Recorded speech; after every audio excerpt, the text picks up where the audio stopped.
Hey, thanks for clicking on this video. Welcome to Brian's Funhouse. If you watch this channel for a while now, you'll realize I have a lot of junk. So where does that junk gene come from? Well, my parents. Let's check out my mom's place.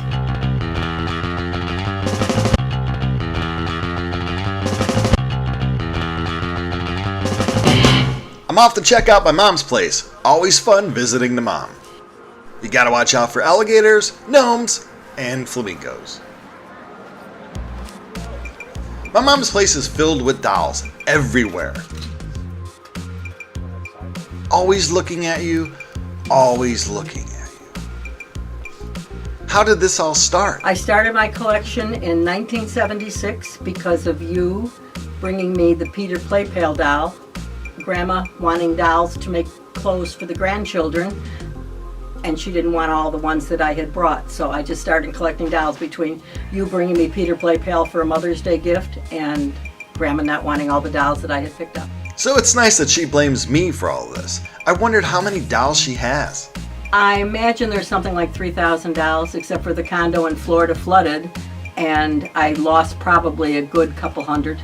And what would you do if you had to pick between your collection in Florida and the one up here? It's hard to tell because thinking I was going to move to Florida, there's so many of the beginning dolls collected down there, but here are so many of the limited edition dolls from convention. So why do you do this?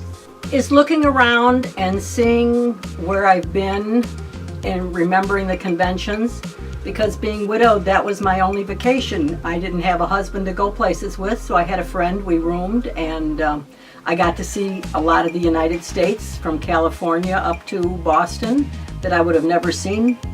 And it's just a wonderful reminder of things gone by.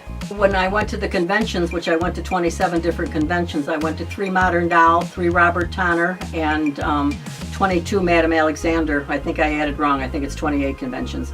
But anyway, you look for the limited edition where they only made 200 or 100. Those are the ones that are the exclusives that would bring more if I did it for an investment. I did it because of the rarity of them, and it was a remembrance of the convention. But I've gotten dolls for $5 and $10 that just kind of are special too. So I don't really know what I look for. It's just if something hits me, I get it. I mean, growing up we had some dolls around the house, but as I moved out, way more dolls moved in.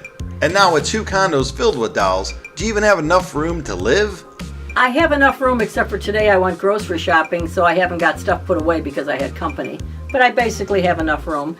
There's the 3 feet that is allowable for the fire department to get in a stretcher. I'm not a hoarder. My favorite part of my mom's collection are the pop culture items. I mean, who doesn't want McDonald's in their kitchen? Or Mr. Peanut? Or a nice wiener? And to have a Kermit the Frog doll is one thing, but to have Disco Kermit, now that's cool. What's the purpose with adding modern pops with all these other classic dolls? Changing it around, just a little eye popper here and there, only because of the fact that I really have most of the dolls that I want. They've gotten very expensive, so if I buy a little pop thing, it kind of balances things out. And what's with all this Elvis stuff?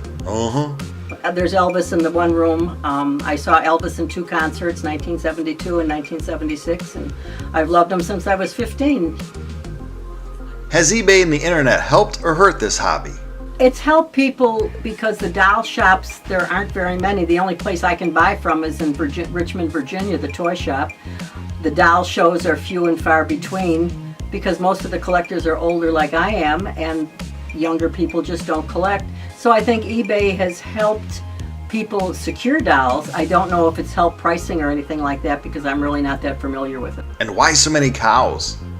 I had a cow when I was married the first time in Bulls Gap, Tennessee, and Cleopatra was a black and white, and I just missed her ever since that she was slaughtered, and started collecting cows back in the 70s. So as you can see, my mom is completely crazy. Thanks for watching. This probably ruined my childhood. You didn't ask about John and Marilyn and Jackie, the threesome I've got going?